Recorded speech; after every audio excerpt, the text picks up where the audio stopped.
Going back at the first day of class, there's nothing unusual except for the broadcasting team all together and Mr. Pajarillo back as an advisor. Days have passed and everyone started to become busy. Obviously, fourth year result is the busiest section. We are the one who handles the program, of course, with the help of performers from other sections. Even though with the hectic schedule, we still find time to have fun. Those hilarious jokes, the boys, the noun to noun, led by Suasa and Delmo. During those moments when Mr. Montes won't ever enter the class.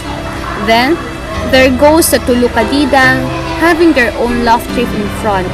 The Tatlong Prinsesa having an argument with Darzan. Then, here comes December, book synopsis. We finally discover each other's attitude, characters, and ability. We never thought what na ang tatlong poste would be very helpful. Winning this was never expected. But efforts and time were exerted. We deserve it.